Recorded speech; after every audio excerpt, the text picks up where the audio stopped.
Welcome back to iSingPOP and another episode of Snug Stories.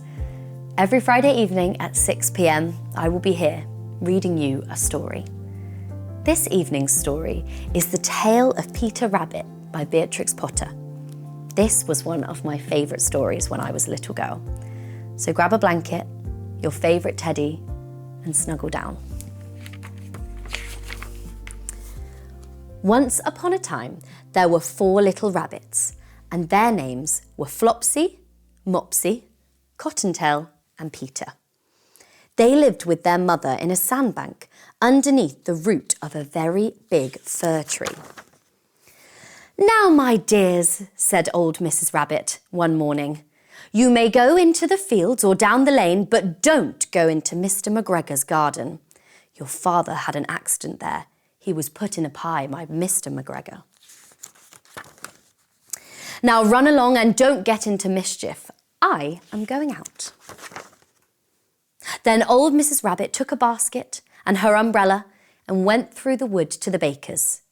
She bought a loaf of brown bread and 5 currant buns.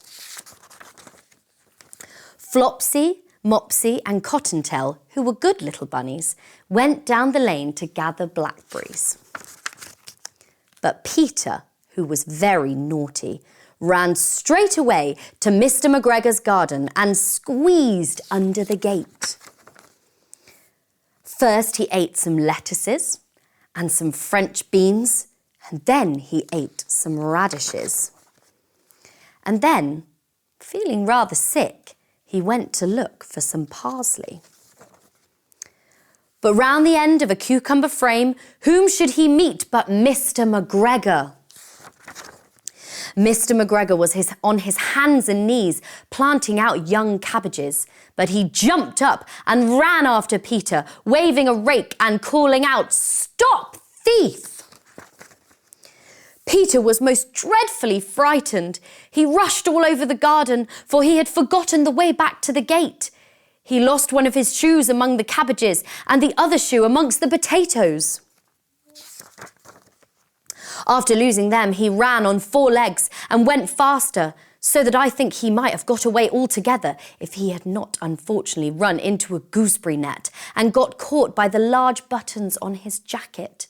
It was a blue jacket with brass buttons, quite new.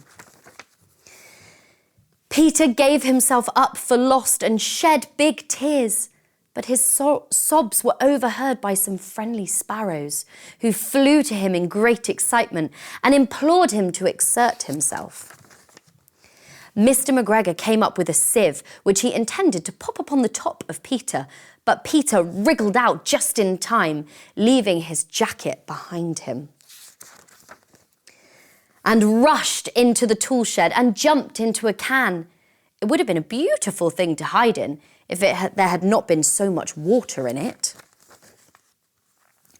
Mr. McGregor was quite sure that Peter was somewhere in the tool shed, perhaps hidden underneath a flower pot.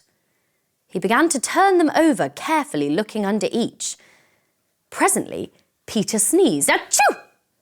Mr. McGregor was after him in no time and tried to put his foot upon Peter, who jumped out of a window, upsetting 3 plants. The window was too small for Mr. McGregor, and he was tired of running after Peter. He went back to his work. Peter sat down to rest. He was out of breath and trembling with fright, and he had not the least idea which way to go. Also, he was very damp with sitting in that can. After a time, he began to wander about, going lippity-lippity, not very fast, and looking all round. He found a door in a wall, but it was locked, and there was no room for a fat little rabbit to squeeze underneath. An old mouse was running in and out over the stone doorstep, carrying peas and beans to her family in the wood. Peter asked her the way to the gate, but she had such a large pea in her mouth that she could not answer. She only shook her head at him. Then Peter began to cry. Then he tried to find his way straight across the garden, but he became more and more puzzled. Presently he came to a pond where Mr. McGregor filled his water cans. A white cat was staring at some goldfish. She sat very, very still. But now and then the tip of her tail twitched as if it were alive. Peter thought it best to go away without speaking to her. He had heard about cats from his cousin, little Benjamin Bunny. He went back towards the tool shed, but suddenly, quite close to him, he heard the noise of a hoe. Scritch, scratch, scratch, scritch. Peter scuttered underneath the bushes, but presently, as nothing happened, he came out and climbed upon a wheelbarrow and peeped over. The first thing he saw was Mr. McGregor hoeing onions. His back was turned towards Peter, and beyond him was the gate. Peter got down very quietly off the wheelbarrow and started running as fast as he could go along a straight walk behind some blackcurrant bushes. Mr. McGregor caught sight of him at the corner, but Peter did not care. He slipped underneath the gate and was safe at last in the wood outside the garden. Mr. McGregor hung up the little jacket and the shoes for a scarecrow to frighten the blackbirds. Peter never stopped running or looked behind him till he got home to the big fir tree. He was so tired that he flopped down upon the nice soft sand on the floor of the rabbit hole and shut his eyes. His mother was busy cooking. She wondered what he had done with his clothes. It was the second little jacket and pair of shoes that Peter had lost in a fortnight. I am sorry to say that Peter was not very well during the evening.